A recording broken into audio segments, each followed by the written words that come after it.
Hello. Hello, everyone. The event will be starting in the next 5 minutes, so if you could please start to take your seats.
Hello and welcome to Class 19 Incubate's Demo Day. Let's give it up, everyone. Let's get excited. I want the vibes to be high tonight. Thank you for joining us tonight. Before we begin our formal proceedings, I would like to welcome Brendan Kerin to do a welcome to country. Thank you, Brendan. Thank you. Thank you, and welcome to Shark Tank. I was talking to Holly earlier on, and I always try to get a bit of insight into what the event's all about. She was explaining it to me, and I said, "Oh, it's just like Shark Tank." Well, welcome everyone. My name is Brendan, and I'm the cultural representative, cultural educator for Metropolitan Local Aboriginal Land Council in Sydney. For those of you that don't know about our Aboriginal land councils, under our Land Rights Act, our land councils are the cultural authority and the guardians and custodians of land within our boundaries. Our land council is one of the biggest in New South Wales, and one of the many things that we do is a welcome to country ceremony. Before I welcome you to country, there's a few things I'd like to say about a welcome to country. A welcome to country is not a welcome to Australia, and a welcome to country is not something we've come up with to cater for white people. A welcome to country is a ceremony we've been doing for as long as we've been here. This is basically before the beginning of time. We've been here for 250,000 years plus BC, and the BC stands for before Cook. The welcome to country ceremony, it's disrespectful to this day for Aboriginal people to walk on each other's lands unless we're welcomed on lands. And when we're welcomed on the lands of our neighbours, it's no different than when you welcome a visitor to your house. We need to know where the toilets are. We need to know where the sacred sites are that we can and cannot visit. We need to know where the water holes are we can drink from and can't drink from. This is our welcome to country. So it gives me great honour to perform this ceremony, and the lands you're gathered on here this evening traditionally belong to the grass tree people. Gadigal. Gadi means grass tree, Gal means people. And with my welcome to countries, I share a very brief history of country, because my history is your history. I live here and you live here. I can tell you the history of every race in this country. And how many of those races can say that about us? Learn the history. Learn the history. There are no traditional owners left within the Sydney area. No traditional owners left. They've been wiped off the face of the earth. In less than 50 years of Cook landing, 80% of our people was wiped out, and the biggest killer was disease. Smallpox and the flu. And it didn't take long for the English to realise this, and they deliberately handed out infected clothing and blankets and poisoned our waters. They were using chemical warfare. I've heard of stories of Aboriginal men being tied up to a tree and fed nothing but salty meat for days. And when they were cut loose, the first thing they wanted was water. And that's how they found our water holes. The second wave of the invasion brought what I call the land grab. And with the land grab came the massacres and the slaughters. I had 500 of my family members, men, women, children and babies, that were all slaughtered just so they could have the water for their cattle to drink. We came under the Flora and Fauna Act in this country. In fact, I'd say we were treated a lot worse than the flora and fauna. I'm the second generation of my family that's part of the kidnapped generation, not stolen generation, kidnapped, because that's what happened, kidnapped generation. My mother was 5 years of age, taken, locked up in a jail for 2 weeks, put on a train, transported to Cootamundra Girls' Home. My uncles went to Kinchula Boys and the babies of the family went to Bomaderry down at Wollongong. These places were training camps. They were taught and trained how to be servants and slaves. They were sent out to white families to work. Never got paid a cent for the work they did. Punished for speaking their own language and practicing their culture. These are training camps. I was born in 1971, Crown Street Women's Hospital, and that hospital at Surrey Hills is the last place I ever felt my mother's touch. 1971. 7 years ago I found my mother's grave. 7 years ago I found I'm one of 10 siblings, all of us taken, and a second generation of family that's been taken. But the history I'm sharing with you is a very brief history, because when you have a welcome to country, have a good think about what we've been through and are still going through to get to this point today. 10 years ago, you would never have had a welcome to country. You'd never have even had an acknowledgement of country. So just have a little bit of thought of what we're going through. It gives me great honour to welcome you to the lands of the Gadigal. They're one of 29 tribes that make up what we call the Eora Nation. And the boundaries of the Eora Nation start from the ocean. They're surrounded by three of Australia's most beautiful rivers. We've got the Hawkesbury, the Nepean and the Georges rivers. In between those three mighty and beautiful rivers, 29 tribes that make up the Eora Nation. And the name of the tribe you gathered on here today is Gadigal. So on behalf of those Gadigal ancestors, we believe their spirit is still in the lands and the waters. On behalf of Metropolitan Aboriginal Land Council as the cultural authority on these lands, welcome. Welcome to Gadigal country. I'd just like to finish off with a song on the Yidiki. It's called Yidiki. Yidiki. Please get rid of the word didgeridoo. The word didgeridoo is a white man's word. We don't call it didgeridoo, we call it Yidiki. The word Yidiki means voice. So when we play Yidiki, we sing through it while we play. We just don't blow through it and make a noise.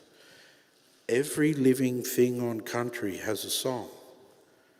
Every living thing on country has a song. And unfortunately, we live in a society where once these songs and stories disappear about country, the only way to save them is by putting a monetary value to it. And the focus is no longer on the animal, the water, it's on the money. Yidiki. Yidiki doesn't come from New South Wales. It's not a traditional instrument down here. It's a borrowed instrument. It's a borrowed instrument. So, ladies and gentlemen, thank you for having me. Welcome to Gadigal country. I'd love to stay, but unfortunately I have to pay a white bloke by the name of Wilson for parking on my own land. I'd just like to finish off by playing a welcome song.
Thank you and welcome.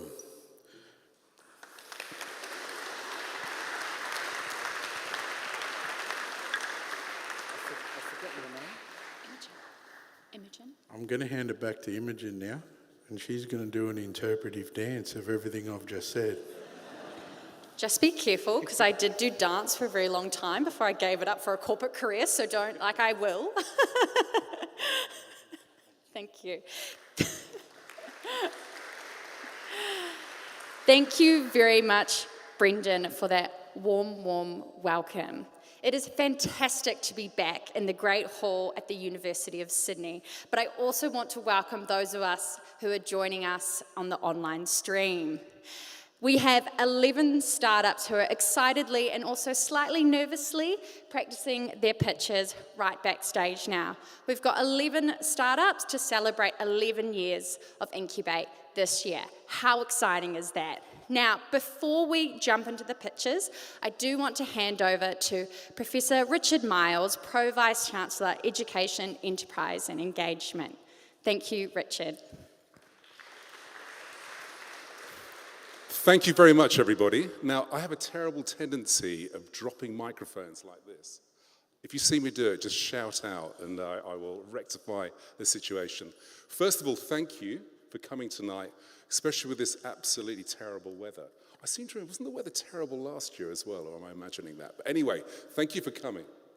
Look, I wanted to start with, yesterday I spent the day at Westpac, and it was quite interesting. There was a lot of the discussions they were having were around the very sort of uncertain future for universities. Actually, are universities the right places for conducting research, for teaching undergraduates, for student experience, for entrepreneurship, etc., etc.? And it's a kind of interesting question. I think in some respects universities have become rather disconnected from the communities which they're meant to serve. You know, it's a very dangerous thing in some respects to be seen as a sort of ivory tower. And also, I think at the same time, we're also in danger, especially during COVID, of becoming disconnected from our student body and from each other too. So there's been this sort of period of sort of reconnection. And I think, if I was thinking about the doubters that I was talking to yesterday, I'd love them to be here today, okay? Because if I was thinking about the future of universities, it's around social impact. It's about actually providing solutions to the problems of the communities which we are meant to serve. Universities should be activist institutions. And actually what you're doing in terms of entrepreneurship and startups and the class of 19, it's incredible, right? It's exactly the sorts of things that universities should be doing. But David very kindly sent me a publication called, I think it was called Entrepreneurship Muster, or Startup Muster, or is it Startup Muster, right? And it was quite interesting reading for me, because the one thing it showed was that for the last this has probably been about the toughest period for startups over the last 5 years. But also looking at the profiles of those people involved in entrepreneurship, it also struck me that universities were a fantastic place to house and nurture entrepreneurship. Now, on one level here, we're getting really big into research commercialization, and my colleague Julie Kearney is doing a lot of work with this, okay? There's going to be some really exciting news and developments with that. But also, I wanted to remind you that actually entrepreneurship is also transformational in terms of education. Because what it does, I can't think of a better way of practicing basically, what I would call, they used to be called the soft skills, but it's a complete misnomer. Because if you look at people that sort of run companies and run governments, they all have these so-called soft skills, okay? That's what they really have. What are they? Critical thinking, problem solving, cultural competence, being able to work with groups, being able to communicate clearly and well. And lastly, and I think this is what entrepreneurship does best, resilience. In some respects, we've surgically removed failure from the school system. Okay, I've got quite a lot of children, so I've seen this, okay? It's very rare where they've sort of come back from school and said, we failed at something. And actually that's really dangerous, because you don't want, the first time for you to fail, you don't want that to be in your first job. So what I see, especially with prototyping, it allows you to fail quickly and cleanly, and sort of pick yourself up and really think through basically how to move on. It lets you move on. So I think that's one of the really key things that I think we get from entrepreneurship and startups. Now look, I don't want to take up any more time. I'm just looking, I've got 1 minute and 7 seconds left. So let me just say a few thank yous, okay? And I'd like to start by thanking David Smith, Holly, and the whole INCUBATE team. We were really, really fortunate because I think about a year ago, INCUBATE joined my team. I mean, what an amazing thing to sort of fall in your lap, okay? And one of the things we are going to do is we're going to be really, we're going to be expanding INCUBATE, we're going to be expanding its operations. It's going to be a really exciting time for INCUBATE. So thank you to them for organizing this amazing event.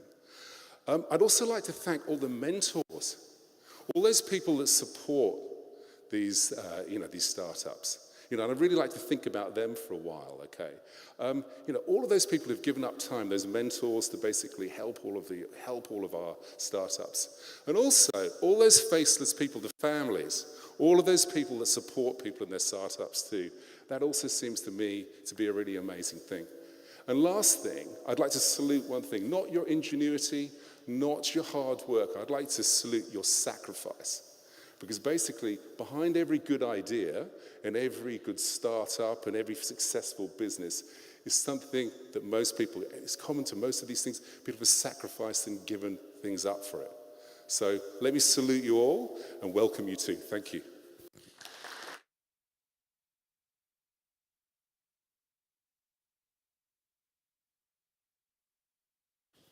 I would now like to welcome the man of the hour, our head of startups, David Smith.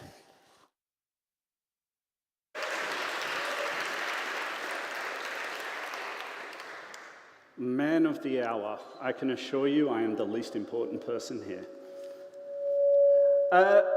We have been going for 11 years now, and what we've sort of had an approach in the last year was, what do the next 10 years look like? We're now part of the university, and we're no longer that sort of scrappy USU project.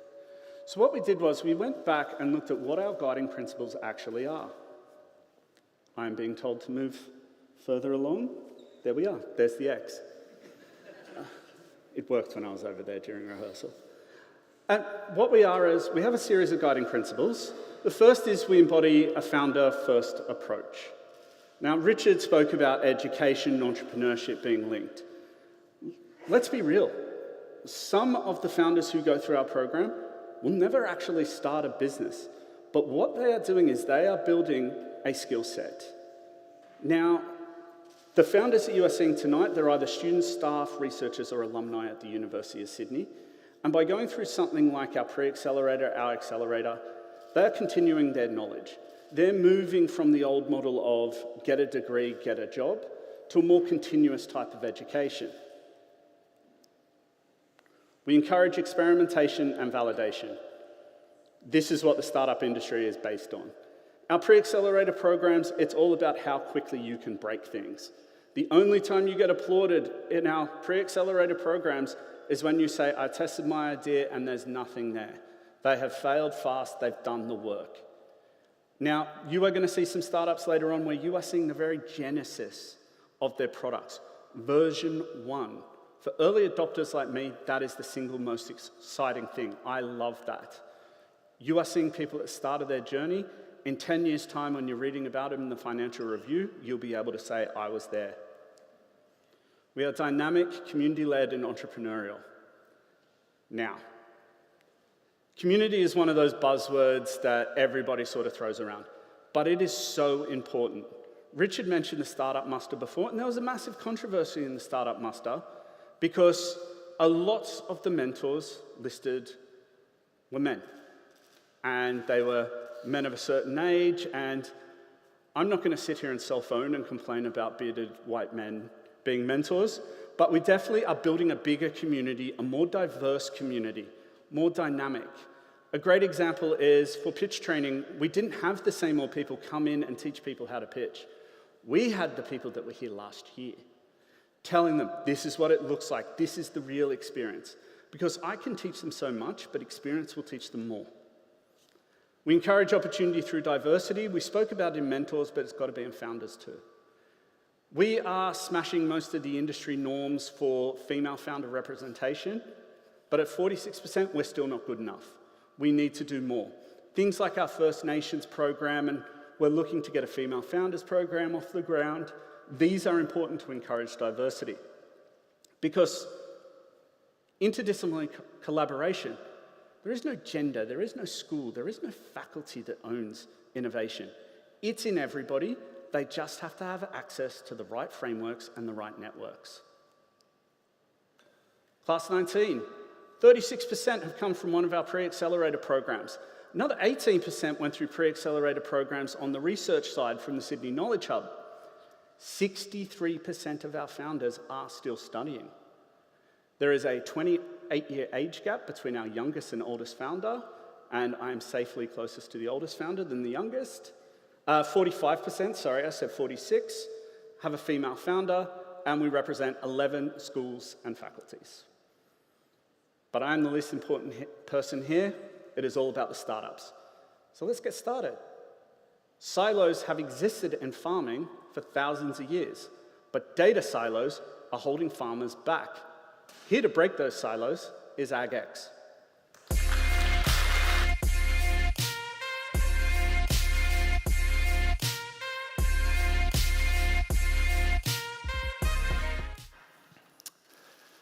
Callum grew up on a cattle farm in southern New South Wales. He comes from 5 generations of Australian farmers, and his family operates over 30,000 hectares of agricultural land. Growing up, Callum's family farm faced an ongoing struggle between harsh droughts and floods. He saw farmers in his own community having to sell their livestock, their properties, and their livelihoods. But Callum isn't alone. Farmers across the country are grappling with a progressively tougher climate. With an El Nino recently declared, predicting a drought of worse magnitude than 2017, farmers have a tough couple of years ahead of them. But as the population continues to grow, so does our demand for food. Farmers are going to have to produce more with less. More food with less water, with less arable land, with less labor. So there's a problem. How are they going to do it? Well, they're going to do it with technology, but more specifically, they're going to do it with data. From micro decisions, like tracing how much water is on your farm, to macro decisions, like optimizing grazing patterns, data is going to be one of the biggest productivity drivers in the next couple of decades. But there's a problem.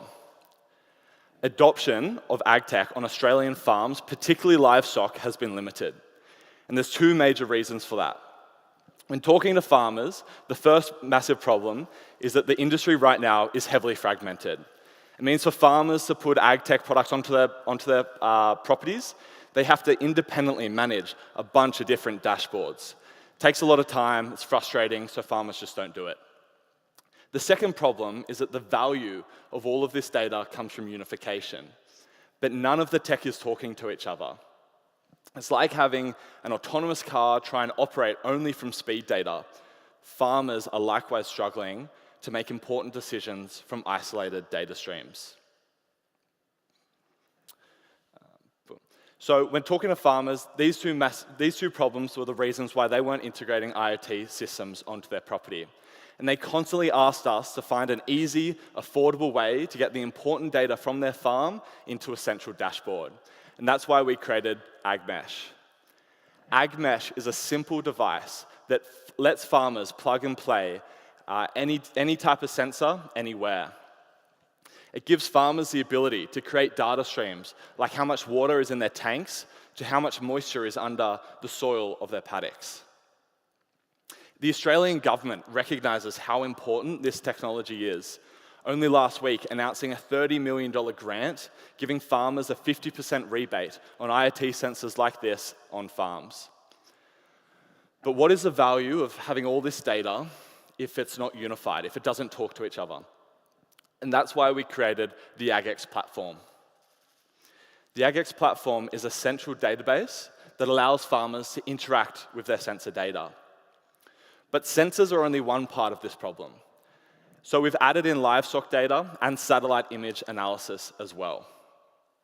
It gives farmers the confidence to make really hard decisions on their farm.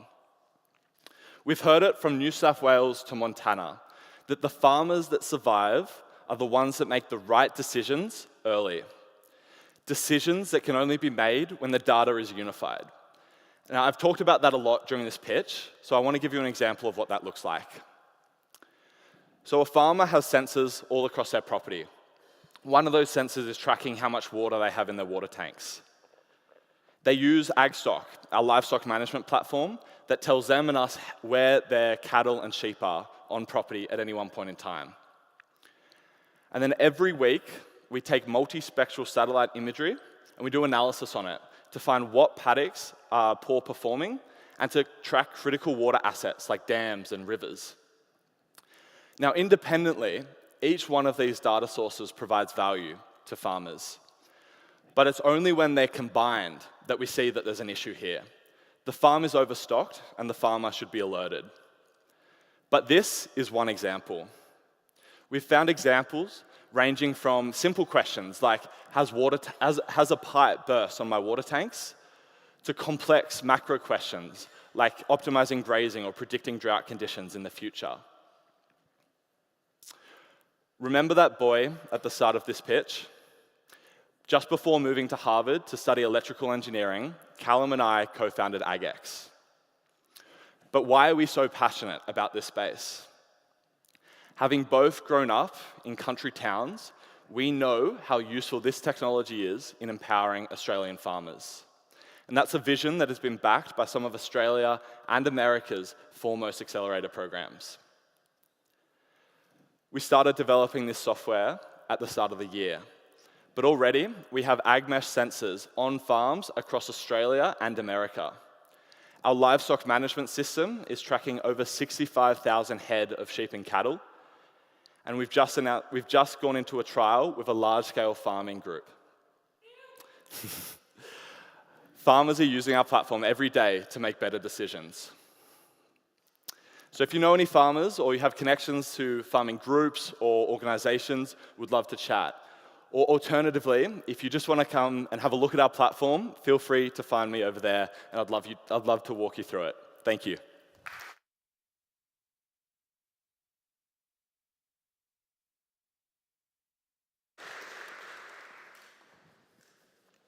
I'll remember my mark this time.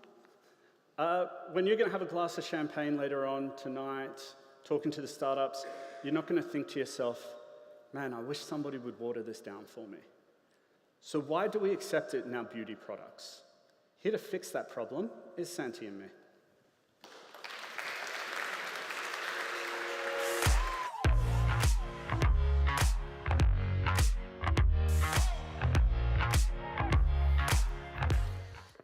In 2020, I was studying at home during lockdown.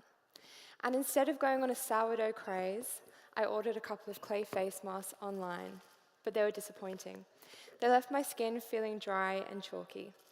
So I ordered more, but it was the same problem. As we remember in 2020, it was a time for DIY. So I ordered some ingredients online to make a basic clay face mask. Unfortunately, they went moldy. So I researched this problem, and I found that it was due to the moisture content from the water in the mask that allowed the bacteria to grow. I then started prototyping masks without the water, and after many attempts, I got to a prototype that I was happy with. I gave this prototype to friends and family, and they loved it. My skin felt moisturized and looked more radiant. In response to feedback, I refined my formulation. My kitchen had become a laboratory. Unbeknownst to me, I had created a product that would meet Sephora's clean beauty standards and was to become part of the global $10.2 billion waterless skincare market, which incidentally is projected to grow by 12.2% by 2029. To put this into context of other markets, this is over 5 times the valuation of the global tennis equipment industry. Water, we all need it, and yet our access to it now is more at risk than ever. Of all skincare products on the market, they have on average a water content of 70%. And because they contain that water, they also need preservatives to keep the mold out. Therefore, the active ingredients the customer is paying for amounts less than 30%. The customer is therefore then just paying for water. The skincare industry wastes annually 120 billion litres of water in production and formulation. This is the same amount of water in 50,000-sized Olympic swimming pools. Meet Santí, a purpose-driven skincare startup focused on addressing this excess use of water in the skincare industry. My background in social work and politics keeps Santí centered on environmental and social justice, with plans to become a B Corp, with a percentage of profit dedicated to funding social and ecological research. This will form a think tank branch of the company. Our hero product, the Green is Good mask, a mask to moisturize and exfoliate the skin, contains no nasties in it, such as sulfates, phosphates, or parabens, which can cause skin irritation. The mask was designed to provide the customer with the best possible luxury product. As well as having no nasties, the Green is Good mask arrives in a glass container. The packaging is 100% recyclable. We are now moving towards home compostable packaging where possible to support our cradle-to-cradle production. We have been strictly direct to customer. However, to expand, we will continue to seek business-to-business partnerships. Our diverse customer base includes both men and women aged 20 to 59 with skin concerns, concerned about the environment, or interested in self-care. We have sold our mask at markets and online with returning customers. We now have a manufacturer and are closing deals with a number of luxury spas and hotels across New South Wales. In response to customer feedback and suggestions, we will be expanding our line of products to include a lip balm or lip oil that does not contain petroleum jelly, and a set of skincare products customers can use to cover their daily skincare needs. So can a skincare company value the environment and social equity? At Santí, we believe it can. We believe you can look good, feel good, and do good all at the same time. So when you think of the skincare industry, what springs to mind? When you wonder what values the skincare industry holds, what do you think of? Well, things are changing, and we're part of that change. And we want you to join us. So if you know of any spas, stores, or hotels across Australia that may be interested, please scan the QR code on the screen. Or you can find us at info@santime.org. Or if you would just like a chat about waterless skincare and the future it holds.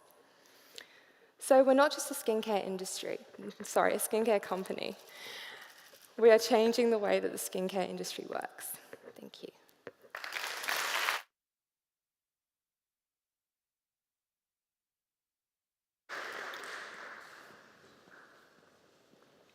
For the second demo day in a row, my 9-year-old son is going to get a shout out because he is in the back there on an iPad. Hi, buddy.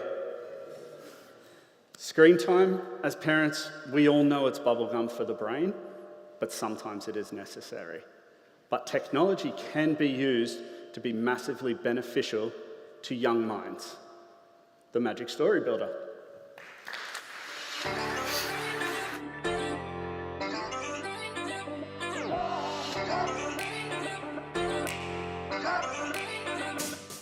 Hi everyone, I'm Kerin.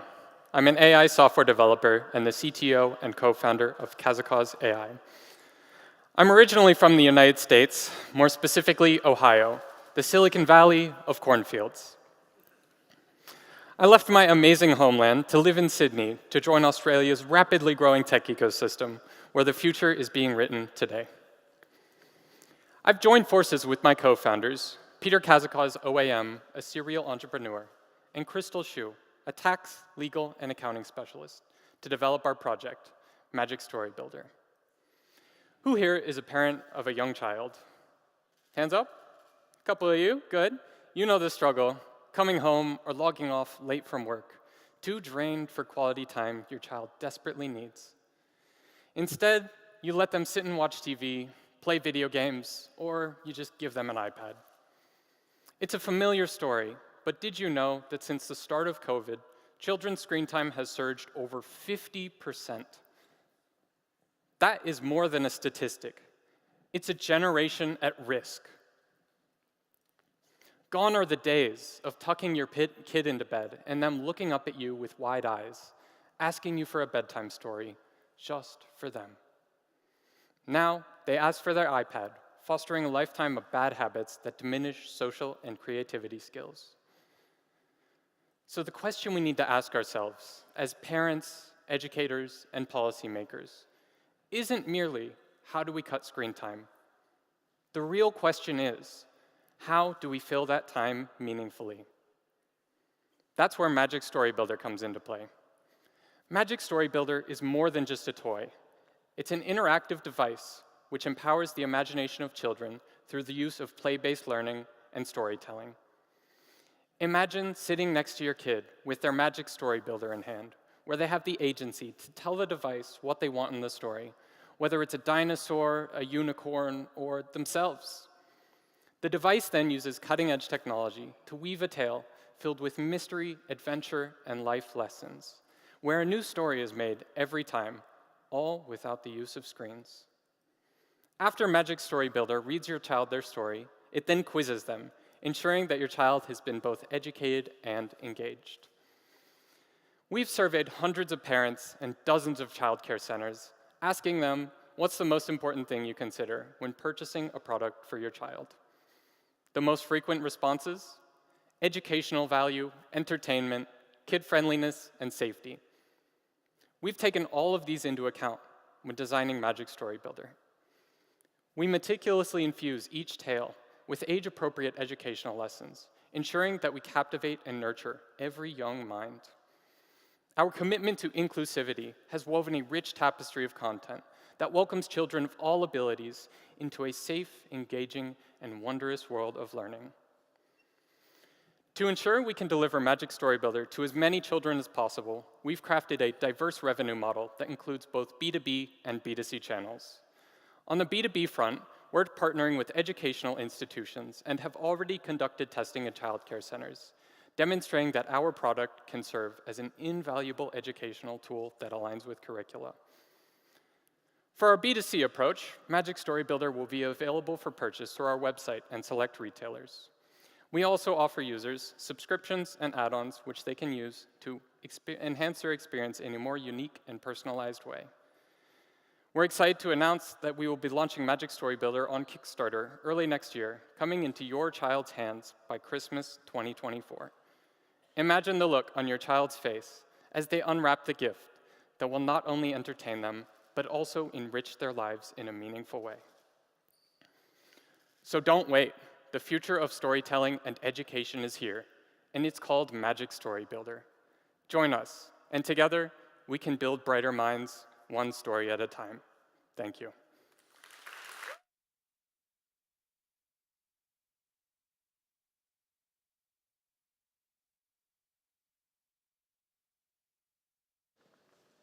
Benjamin Franklin once said, there are only two constants in life, death and taxes. Our next startup, Vale, is not about taxes. Vale.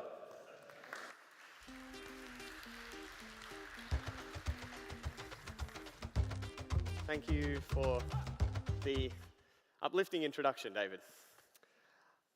It's an uncomfortable truth that the only certainty in life is death. But it's also true that we can find a kind of immortality through our legacy.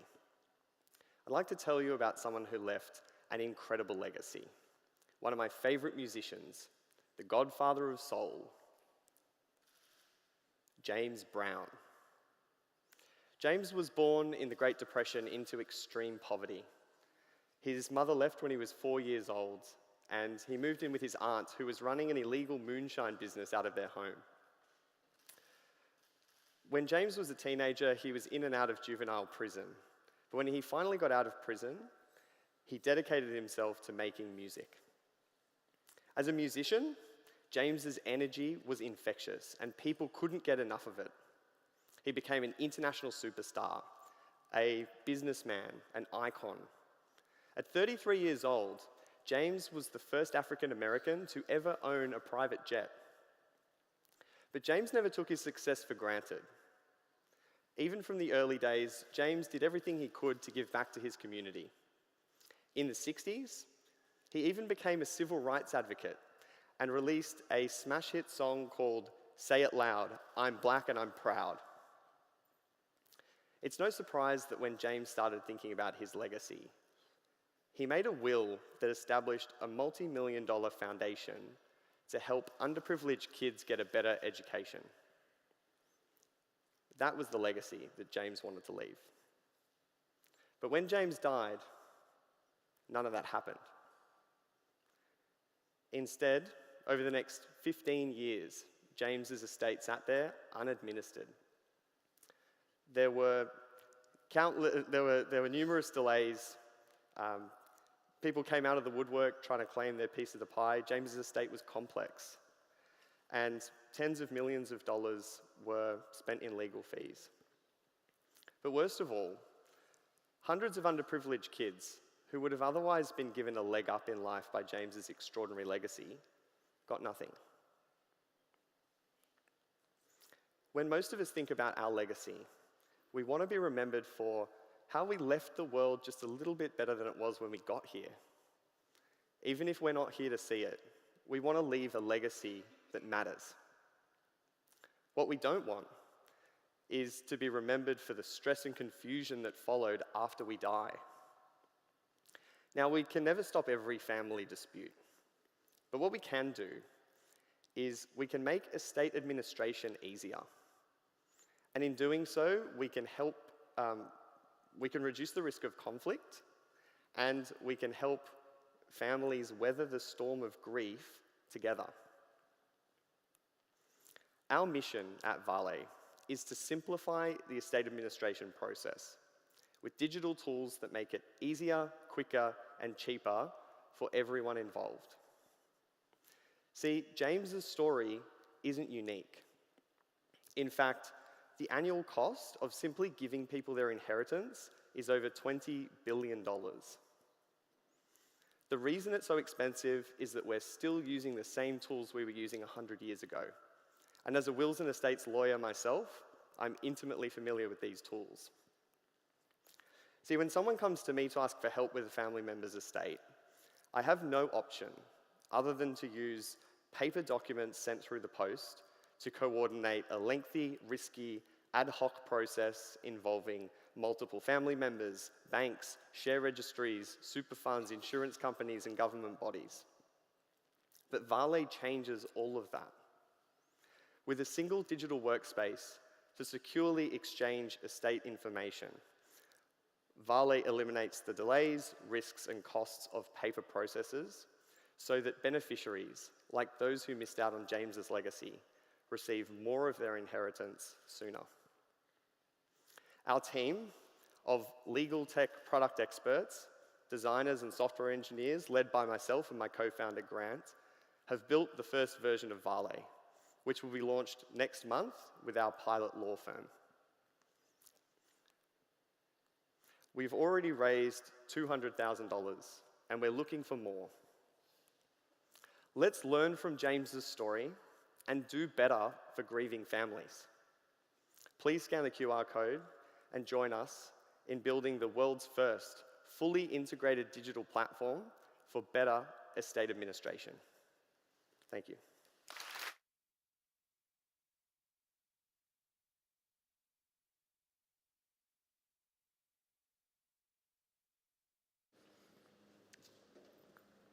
Sydney, New South Wales, Australia, our waterways are world class.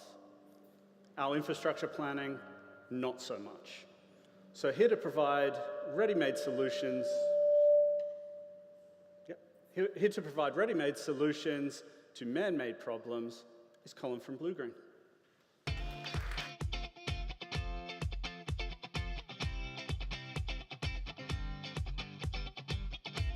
As a coastal country, if you're here today, you're likely to live within a kilometer of a major river or the sea. If this is you, this is a climate tech pitch for you. I've had a long entrepreneurial career. I've opened 50 cafes in 5 countries, and I've had a great privilege to open amazing places and create amazing places for people, like the Center Camp Cafe of Burning Man, which began as a popsicle stick model on my kitchen table. But as my career's gone on, I've had a creeping feeling that I'm just building sandcastles against the tide. And that's why relatively late in my life, I began my PhD here at the University of Sydney to run towards the fire. And you all know the doom and gloom about climate change. Sydney's going to get hotter, much hotter, up to 5 degrees hotter on a summer night in 2030. And I'm going to be old in 2030, because when it gets hot in Sydney, it kills the vulnerable and it kills the elderly. And the seas are going to rise. The seas are 1/4 of a meter higher than they were when I was born, and they're going to be up to 1 meter higher when I die. And this is going to change Sydney, and we're just not ready for it. But I'm really hopeful. We will decarbonize. We will find our mythical technological solution to sequester carbon at scale. But it's too late. The changes of the next 20 years are already baked in. The seas are going to rise, and we need to protect Sydney from rising water, from flooding rains, and from baking heat. And we can do this. We can do this with great big concrete walls and massively expensive infrastructure projects. The current estimate to armor New South Wales against climate change is $100 billion. And that $100 billion is going to have to come from you and me, the Australian taxpayers. And at Blue Green, we have a different vision. We know that we can design systems and we can work together to build a wall of green around Sydney, with mangroves and oysters and seagrass, doing the same work as those great big concrete walls. We can heal country with cooling, fringing parklands around our harbor that will be that first line of defense. And this seems like a crazy big idea, but other cities, other global cities, our peer cities, are building large-scale nature-based defenses for their cities. New York and Copenhagen and Singapore, they're building 100-year nature-based climate solutions. But these solutions are hard. They're complicated. They're interactive. They require understanding trade-offs and managing complexities. And even though they can often be more cost-effective and more effective point blank, they're difficult to implement. And that's where our solution shines. And the start of our solution is a video game. We're creating a video game that allows you and your children to design your local park to mitigate climate change. And in the process of this game, you'll be able to design a park that protects your home and your children's future. And why a video game? Well, in my research here at the University of Sydney, I've been researching why we haven't done this. The solution is perhaps obvious. What's the barrier? And the barrier is one of imagination. If we can't dream it, we can't do it. But it's not just a video game we're doing. Using parametric modeling and process engineering, we're producing a system to produce rapid, robust business cases. And using generative AI and gamification, we're creating a system that allows us to create concept master plans at scale, working at multiple sites simultaneously. And this is the really radical part if we use this approach. We can design sites that are not just revenue neutral, but are revenue generating for the state of New South Wales, using innovative funding methodologies. This is a thing we can do. And we can do it at 20 sites around Sydney Harbour, where we've identified locations that are going to be changed radically, one way or the other, inside our lifetime. And our game will allow us to tip the scales away from a gray infrastructure after crisis response to a blue-green proactive future. We will be enabling this change through 2 products. The first is a game that we're going to create and localize to every bay in Sydney Harbour to allow the community to co-design the space with us. And the second is a series of master plans that we'll use based on this game that will sell to state government and large property developers. My name is Colin. I'm from Blue Green, and I need your help. I need your passion, and I need your capital. We don't have much time. Thank you very much.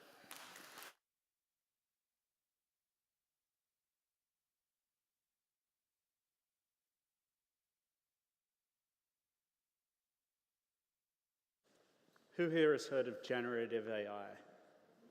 It's the buzzword at the moment. Yeah, but if you're experienced with software, you've probably looked at a few of these softwares and gone, my God, this is the Wild West at the moment. Because a lot of these products are going to market untested and unready. Using decades of their own experience, the team from Contentable are here to fix that. Contentable.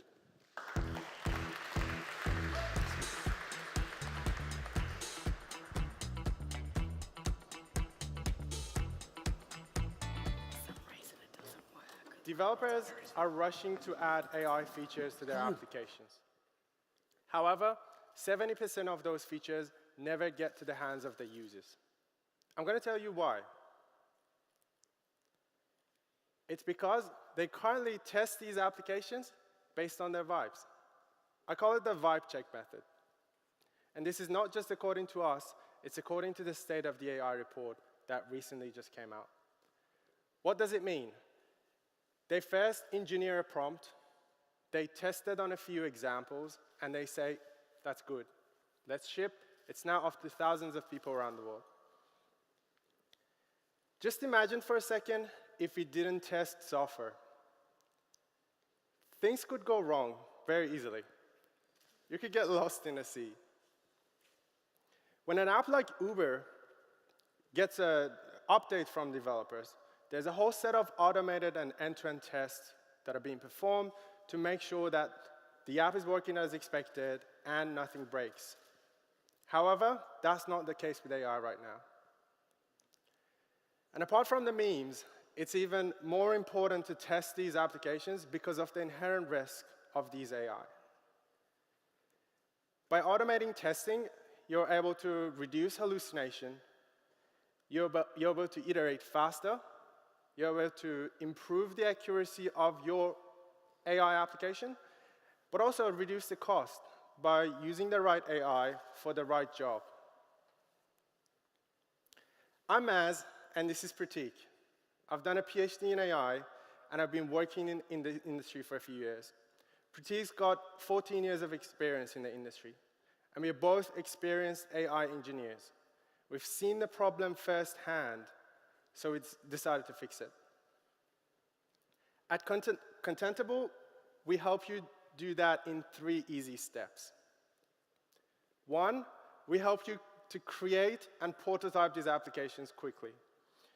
Using our prompt playground, you're able to create the prompt, test it on a few scenarios, and see the output across multiple AI providers.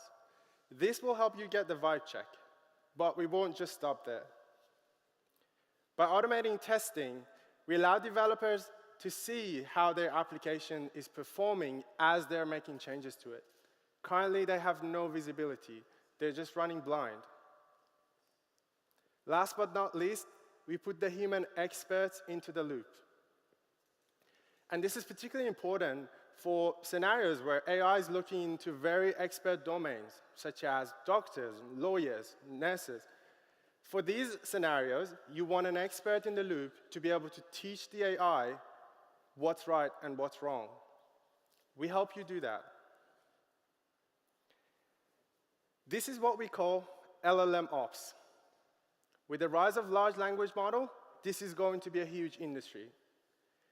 We help you to go from an AI that doesn't work to go to a superhuman AI. Because creating AI is an iterative process. The ML ops market is expected to be $37 billion by 2032.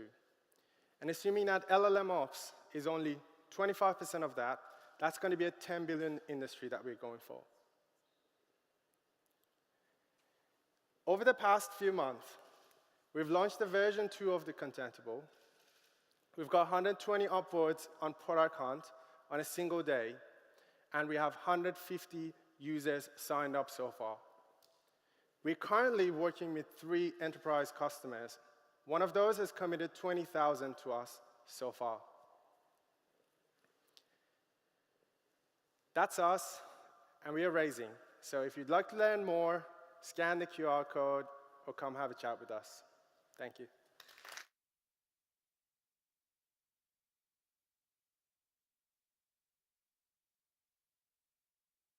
taking any chances with this one. I'm going to read it from my notes. Close enough is good enough.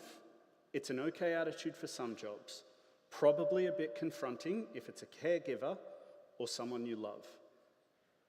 This next startup comes with a trigger warning.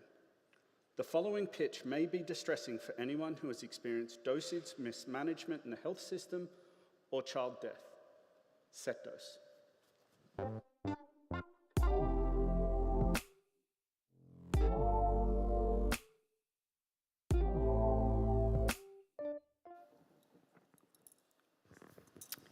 Who here has ever made a mistake when measuring something?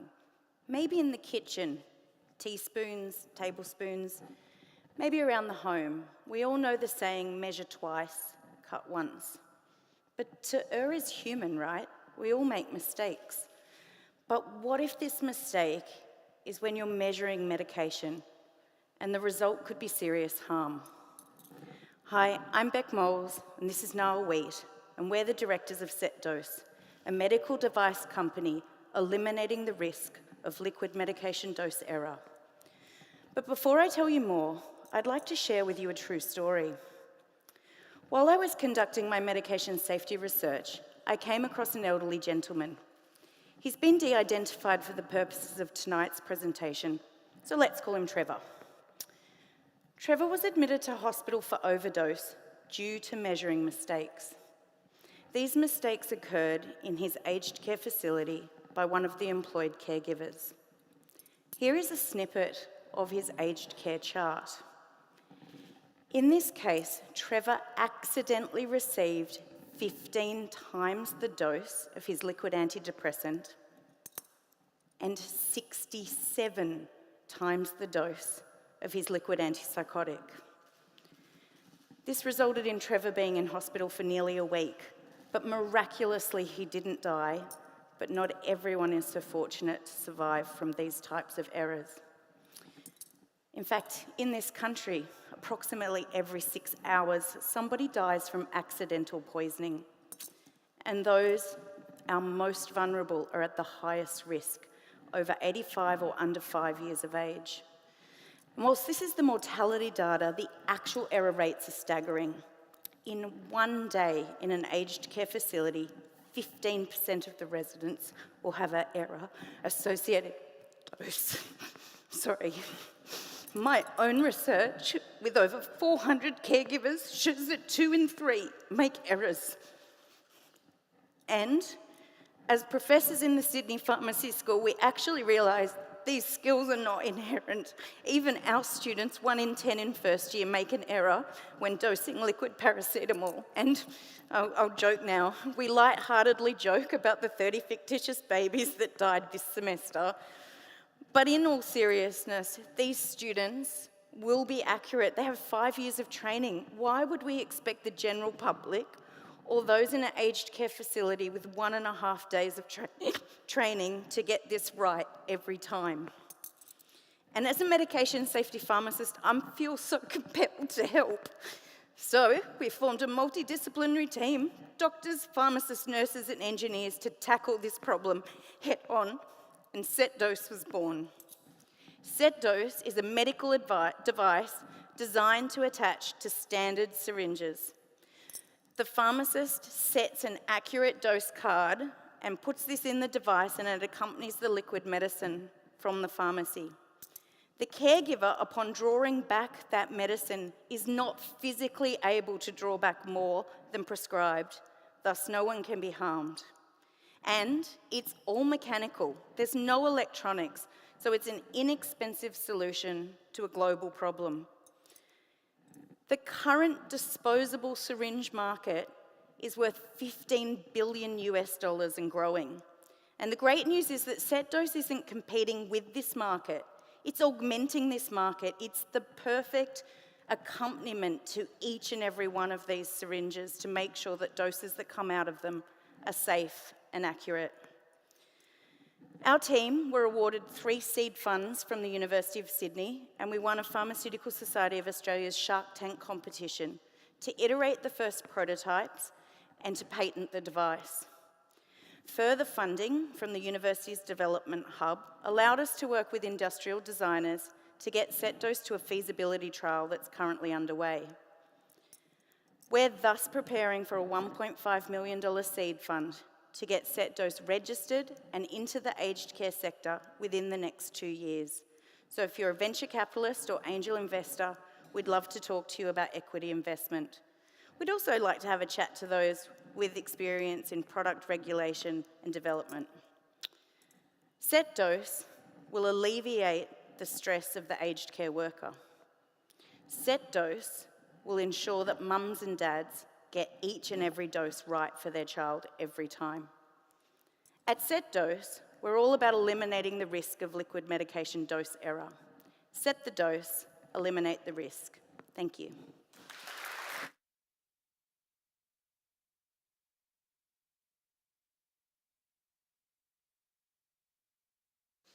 How do I follow that? Okay, so we've all been there as customers. We have a simple inquiry, and we just want an answer. And we engage with technology, and we come out never wanting to engage with that technology ever again. Here to stop that, using generative AI, and bring the human back to AI, Empathetic AI.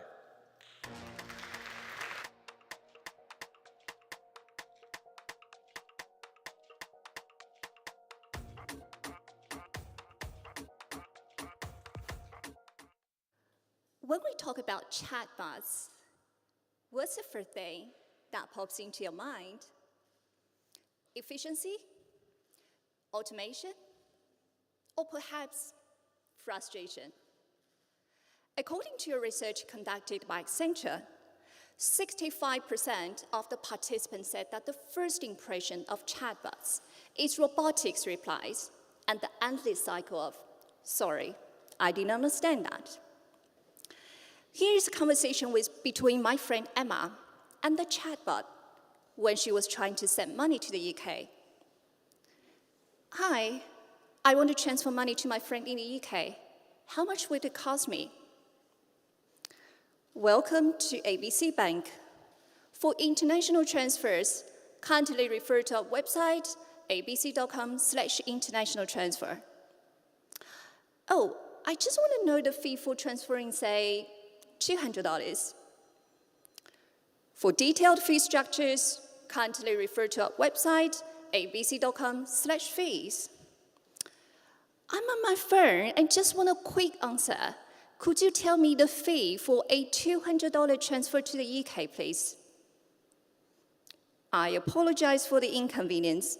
Please check our website for the fee structure or visit a branch for detailed assistance. Never mind. Sounds familiar, doesn't it? In fact, this is not an isolated frustration, but a widespread issue. According to Deloitte, Australian businesses lost $1.3 billion each year due to the disconnection in the digital channel. On a global level, it's a staggering $75 billion. This is where Empathetic AI comes in. We are on a mission to transform enterprise communication and infuse empathy and humanity into the world of artificial intelligence. I'm Andrea Shi, the co-founder and CEO of Empathetic AI, graduated from Sydney University Business School in 2009 and furthered my education at Harvard Business School. Having navigated the corporate world myself for 14 years, I've developed a deep understanding of the nuances of enterprise challenges. Alongside me is my co-founder and CTO, Dr. Nassim Belbali, an AI professor, global business innovation expert, and serial entrepreneur with more than 20 years experience across the US, UK, France, and Australia. We've seen firsthand what's missing in technology, the missing human touch. Our combined expertise ensures that we are not just knowledgeable, but genuinely equipped to address enterprise challenges effectively.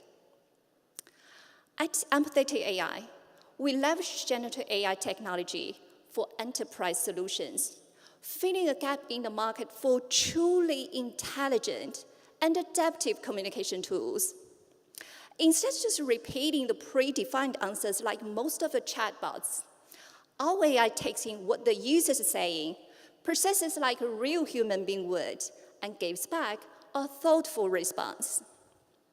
Without building the product on top of ChatGPT, we train the model with tons of information on clients' own database with proprietary algorithm, ensuring the highest level of data privacy and security. And we don't just stop there, because we believe that effective and empathetic communication is not only needed by the customers, but also the employees. Imagine a workplace where every single employee have their own personal AI assistant who can offer instant insight. No more time wasted searching through endless files or asking multiple colleagues for information. Each team member could instantly tap into the centralized knowledge base, retrieving data, past decisions, or best practices in real time. Over the past 10 months, we've achieved significant milestones. We built and launched our prototype, expanded the team from 2 to 6, nominated at the finalist of Business New South Wales Excellent Innovation Award, and proudly supported by 15 prestigious organizations, which is a strong base for our growth. By leveraging those partnerships, we're looking at a potential revenue of $800,000 in 2024. This isn't just about the number. It's about the value those partners bring to the table, the extensive experience, networks, and global expertise. Now, we're raising $1 million for the first time to support our growth. If you're an investor who believes in our mission and vision, or a business keen on tap into the transformative power of generative AI, let's collaborate to pave a way towards a world where technology doesn't just assist, but truly connects. Together, let's make every Emma feel empowered, one conversation at a time. Thank you.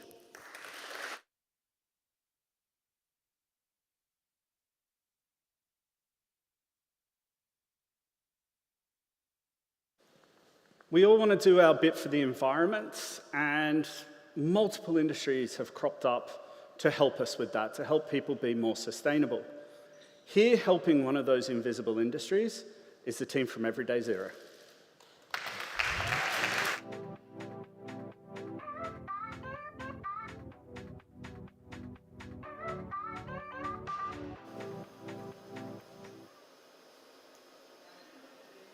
Recently, I can guarantee you it was full of rubbish and completely contaminated. You would have seen your coffee cups in the yellow bin, and no, you can't do that. Food in the yellow bin, the classic examples. Now, if you also happen to work in a commercial office building in the city, this becomes a gigantic problem for your building managers. So much so that our customers paid us upfront on yearly subscriptions to help them with this. My name is Raveen, and I'm the co-founder of Everyday Zero. And just like you, I too used to work in one of these office buildings in my old job. Every so often, a building manager used to come to our floor and talk to us about waste. Now, the reason they were doing this is because of something called waste compliance. Every building manager has to ensure that their building has good sustainability ratings. High-value tenants like EY, KPMG, government tenants will not even look at you unless you have good sustainability ratings. And if you can't maintain great tenants for long periods of time, then the owners will replace you. And it gets worse, because governments all across the world have started to mandate recycling rates from buildings in the cities. Barangaroo Towers, which is not too far from here, who was our first customer, has to ensure that they have a 75% recycling rate. If not, they will incur fines. More importantly, The whole process of capturing this data and reporting on it is completely manual. Everyday Zero is the first platform that automates 90% of the work required by building managers to ensure waste compliance. We handle all the waste data verification, we handle all the waste data reporting, and also tenant education. Our software ingests all the waste data that is collected by the cleaners in a base building, and we identify which floors are consistently underperforming. And instead of you going down to that floor and having a chat with the tenants there, we also have a hardware solution, the Copilot. You can place these behind your bins, and as somebody approaches the bin, it detects what's in their hand and teach them how to discard it correctly using computer vision and AI. But every one of these interaction sessions are actually tracked and pumped right back into the waste compliance process. Because what we really do is we make it really easy for building managers when it's time to go get your sustainability ratings. There are 20 million commercial buildings across the world, and 800,000 of them currently have to report on their waste to ensure that they can maintain their sustainability ratings. So there's a big market opportunity out there, which is why I'm so excited to say that since we launched in May of this year, we've grown to $100,000 in contracted ARR in just 5 months across 9 buildings and 3 cities. We have onboarded 2,500 employees across these buildings into our platform, and it doesn't stop there. Our first 3 customers have all increased their average revenue spend with us by 300% within the first 5 months, which means we're on track to double our revenue over the next 6 to 12 months, even if we don't get any more customers. And we have 20 more large enterprises on our pipeline, and that number keeps growing. We have been fortunate to already be working with some of the largest commercial real estate companies in the world.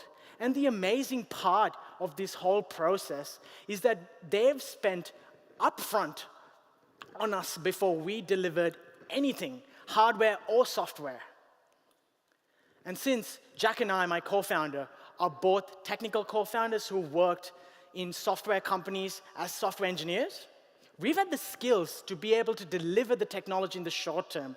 But now, we've shown that we can go through these enterprise sales cycles and close them. Because we're on a mission to help every building in the world send zero waste to landfill. It's better for the environment and it's better for business. So if you happen to work in one of these commercial buildings, your building managers are currently struggling with waste compliance. So please make an introduction, because we can come in and make an immediate impact in the sustainability of your building. Because who doesn't want to work in a greener building? Thank you.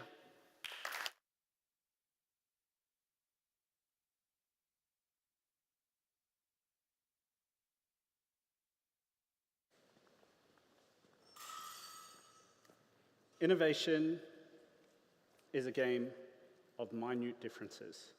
The smallest optimization can create a massive yield. Athletes work the same way. Here to show you how is Jett from Biosensr.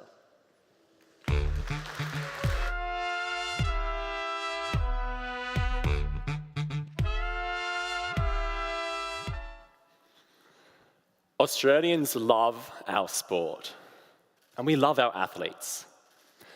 But when our athletes are injured, we all feel their pain. When Sam Kerr, a once-in-a-generation female soccer player and captain of our Matildas, was injured in the 2023 Women's FIFA World Cup, Australia waited in anticipation as she sat on the bench game after game. And we held our breath as she ran onto the field in the 80th minute against Denmark, not knowing if her calf would hold up. Now, athletes push their bodies, striving to reach higher performance year after year. But we struggle to know when to keep pushing or when to rest and recover. And this story resonates with athletes across Australia. 1 in 4 are injured each year with muscle injuries. I'm Jett van der Wallen, a beach sprinter from Newport Kinghorn Surf Racing Academy. And like many athletes, I've had my share of muscle injuries. For me, they're mostly hamstrings. I co-founded Biosensr, a device that measures the electrical activity of muscles during contractions. Now, it can show muscle activity in real time, as well as monitoring for muscle fatigue, seeing if that muscle is getting worse over time and you need to recover. Now, measuring muscle signals is not easy. It's because muscle sounds like, yet electrical noise sounds like, I don't know if you could tell the difference, I certainly couldn't.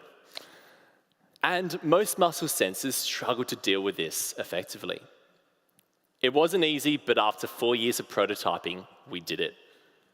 Biosensr captures high-quality EMG signals with stable noise, giving you recordings within seconds of strapping it onto the muscle you want to monitor. Now, we've engineered this device to be highly robust and reusable. And we've built it and the software with a patent pending. And the size of it makes it able to fit in the pocket of a team doctor or coach, helping them with their decision-making, rather than being a sensor which only works in a lab or clinic. It means athletes such as Sam Kerr can run into the field with confidence, winning those games for us. I'm a biomedical engineer and PhD candidate here at the University of Sydney. My co-founder, John van der Wallen, has the business experience to back this venture and was a fund manager for Colonial First State. We're currently collaborating with Jointly Rehabilitation Centre and Sydney Biomechanics Lab to study muscle fatigue and rehabilitation in athletes. Now, Biosensr can be designed to any shape and size, customizable for various sports, different size athletes. And we're also expanding into G-force applications, fighter pilots, Formula One racing, as well as equine, racehorses, polar ponies, and so on. Now, we're looking to expand our network with a first set of capital that comes with experience of taking a device through medical device regulation. And a second set of capital to expand into this merging and global sports market. If you're in either of these spaces, come visit our booth later and I can show you Biosensr in real time. And that's why I'm wearing shorts today. Biosensr measuring success.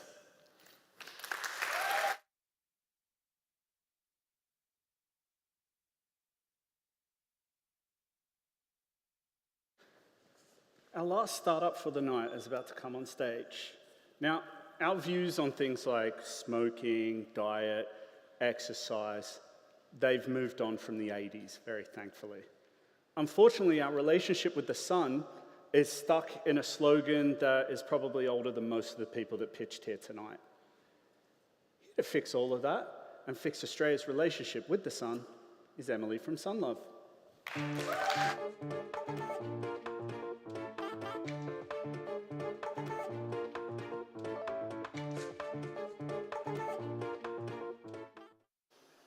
You'll love the sun.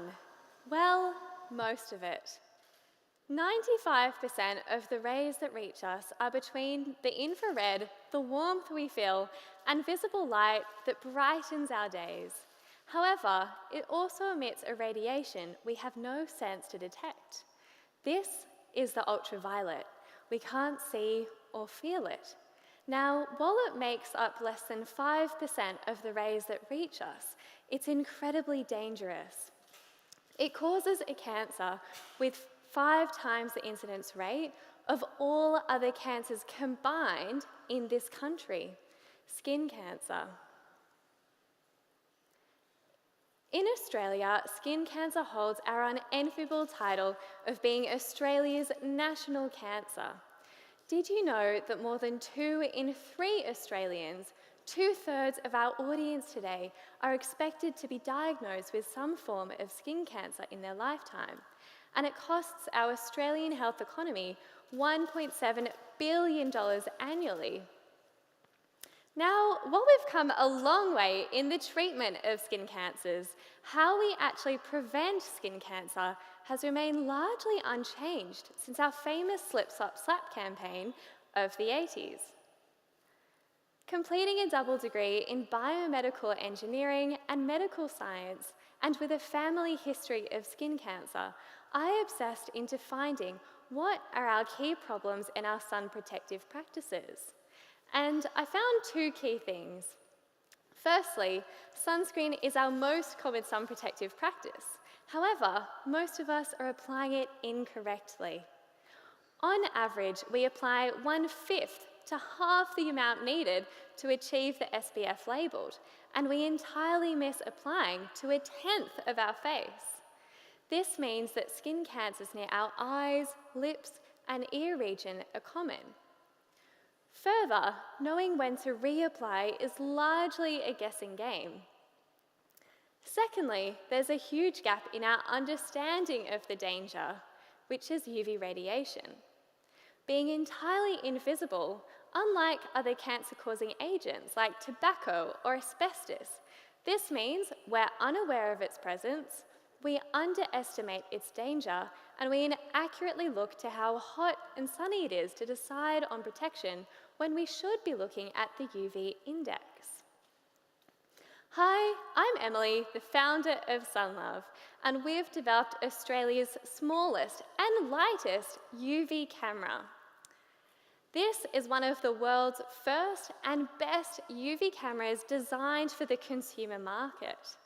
And its quality rivals that of traditional UV cameras that can cost $60,000 and require a suitcase to transport. Ours is a fraction of the cost and a fraction of the price.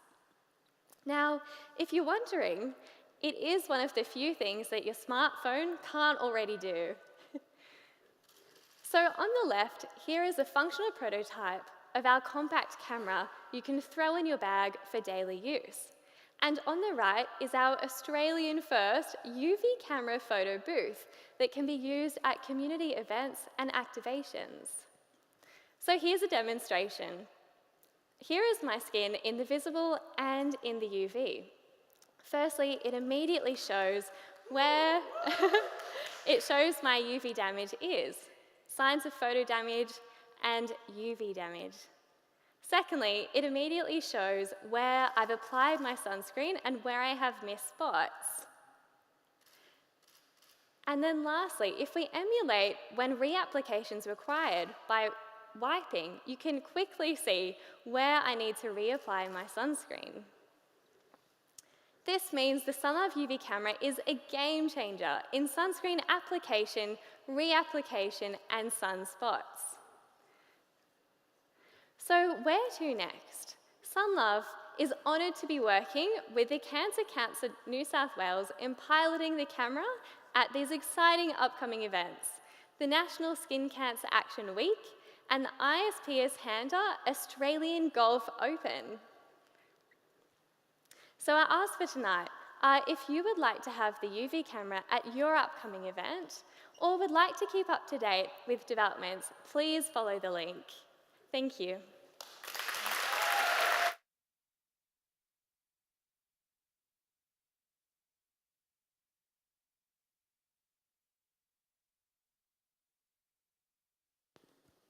Can I please get another really loud, enthusiastic round of applause for our Class 19 Incubate Demo Day?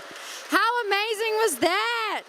That was incredible. We have now come to the end of the pitches, but I would like to invite all the startups and founders from this evening to come up on stage and to have a group photo.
I'll get all the startups to go get ready on their booths.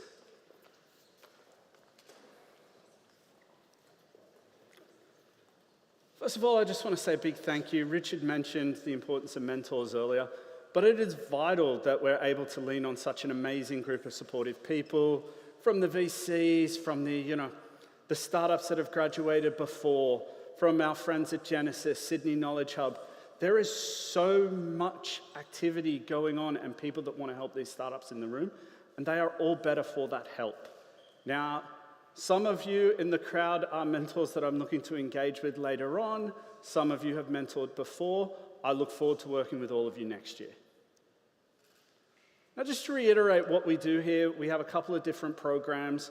For those of you that are like, that was cool, but I don't have an idea, you want to have a look at one of our MOOCs or potentially our Startup Fundamentals course. You don't need an idea, you don't need anything apart from the willingness to learn, and we'll expose you to all different new ideas, frameworks, etc. Now, for those of you with that idea but just not sure whether there's a business there, we recommend doing our pre-accelerator program. And if you think you can get up there and be like these other startups, our accelerator program will start opening applications before Christmas, and will finalize by the end of January. I would also like to thank our Accelerator as a Service partners, Investment New South Wales and Australia Council for the Arts. Now, what Accelerator as a Service is us engaging with partners to co-create programs. Now, both of these programs are pre-accelerator programs. Investment New South Wales was for helping create more First Nations founders. Australia Council for the Arts was helping arts startups commercialize. Now, I would love to be up here announcing the next partnerships that we're doing for next year, but the only thing slower than a lawyer is a lawyer dealing with a university on one side and a government agency on the other.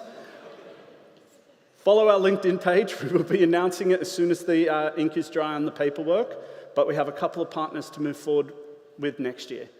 Now, for anybody who is interested in the First Nations space, our program, our pre-accelerator, I think we've sort of hit our roof there.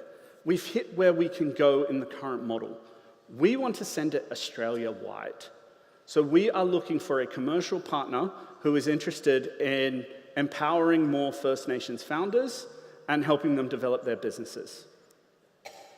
We'd also like to introduce this concept of Startup Year. Now, this is a new government initiative the University of Sydney is going to be a part of. Startup Year will be a fourth year that recently graduating students can take as part of their degree to start a startup. And what does that mean? It means that we will have several subjects that help a student get ready, get that fundamental base of knowledge, and then go through the INCUBATE program. They will start with 2 fundamental courses through the University of Sydney Business School. I think we have a few representatives here today. And then they will also do one of either A, our award-winning ICP units, where they get to work on a real-world problem provided to us by a partner, or Bus 4917, which allows them to commercialize dormant university IP.